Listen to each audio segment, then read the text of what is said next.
This union bashing and this anti-union fervor and almost frenzy that is going on right now, it's a blame game. Let's blame the unions for our economic woes. Let's blame the immigrant for our economic woes. The blame game, and what that blame game does is that it gets us diverted into fighting among ourselves when we have common issues that we need to deal with, as opposed to really dealing with the crux of what got us into this mess. History is a short memory, and you know the job creators that Mitt Romney and the Republican presidential candidates talk about were also the job shrinkers. They took jobs overseas. They got tax breaks unbelievably. Individuals at the top 1% got richer in the last 10 years, and suddenly now we find ourselves where we want to create a balance and create jobs for people that have been hurting and are unemployed or underpaid.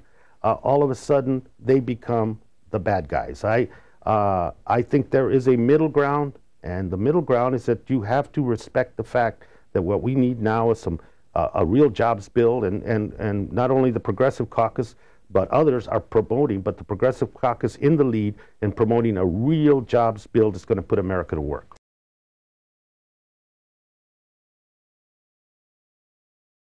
There's people that will claim, and individuals that will claim, I'm a job creator.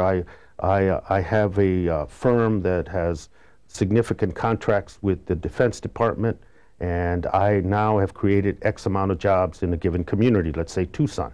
Well, all that money that was used as a job creation momentum came from the federal government, from the taxpayer. So for us to say we are going to rebuild our roads, that contractor that gets that contract to rebuild roads in a given community will be generating and creating jobs.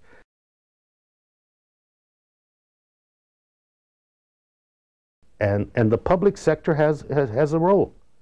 You know, that fireman, that policeman, that teacher, that nurse, their caregiver, that guy and woman or fixing our streets, they're our neighbors.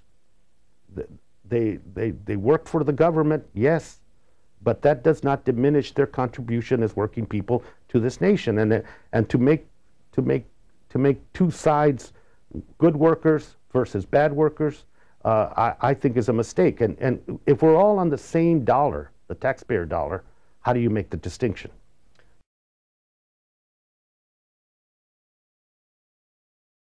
How is increasing the levels of mercury in water and emissions from a polluting plant going to create jobs? It's going to create other consequences that are going to cost the taxpayer money in the health area, but how is that going to create a job? How is undoing environmental laws across this nation, undoing labor laws across this nation, going to create one iota of job?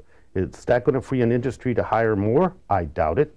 Is that going to bring additional cost to the American taxpayer in terms of health cost and safety cost? Yes.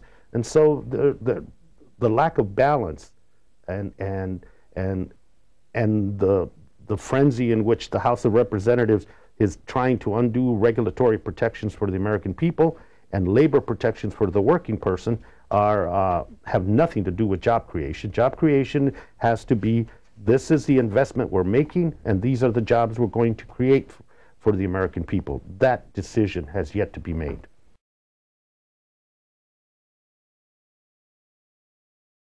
To have a functional National Labor Relations Board that can arbitrate issues dealing with union representation, safety issues, yes, I consider to have that, since the 1930s, to have that bedrock of protection for workers functional again. Yes, it's a win for unions. I want to get you to respond to a comment from presidential candidate Mitt Romney talking about these appointments recently. Well, I think what you're seeing with the president is extra constitutional action, where he is taking his friends and putting them into positions of power. And I think perhaps the most egregious example of that is what's happened with the National Labor Relations Board. He basically is paying back organized union labor by taking union stooges, putting them into the National Labor Relations Board so they'll do his bidding and they'll follow his policies. Congressman Grijalva? Yeah, but I think Mr. Romney has to go back to that point I made earlier about the context of history. I don't see him criticizing any potential stooges that President Reagan or President Bush might have put with the numerous recess appointments that they made during their tenure. It's, like I said, the whole thing is geared toward an agenda that is very much anti-labor, very much anti-union, and quite frankly, anti-employee and anti-worker. And so the comments that Romney made are reminiscent of what we're going to hear at the hearing today, and also reminiscent of the agenda that's been out there for the last 18 months and very aggressively pursued by the Republican Party.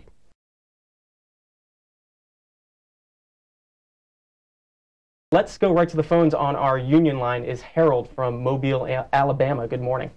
Hey, sir, how you doing today? Good. Well, thank you. Okay, then, sir, what I want to know is, why aren't the Democrats saying that the president made stand by the president, make the recess point, be done with it, and bring us a job bill every day to the House and the Senate floor so we can get jobs? Because with a recovery, sir, we need jobs. Growth is jobs. The unemployment rate will come down. Just bring job bills to the floor and dare the other party to vote it down. Give us a choice. We need y'all to fight for us. We are hurting out here, sir. Please. Harold from Mobile, Alabama. I couldn't agree with Harold more. I think we're now going on of the House of Representatives a year plus of no jobs agenda. What we have is distractions. This whole hearing today is about distracting the real issue here in America, which is that people need good jobs. The president has presented a job bill. Progressive Caucus and others have presented a job bill in front of Congress that would invest and create immediate public sector jobs and really create jobs in this country. And the fact that we now find ourselves having to deal with an issue today at this hearing, as opposed to talking about the constructive steps that can be taken on a bipartisan level to create real jobs, to make the government invest in putting people to work. This gentleman's frustration, Harold's frustration, is a frustration shared by many Americans. Why isn't Congress doing something about putting people to work?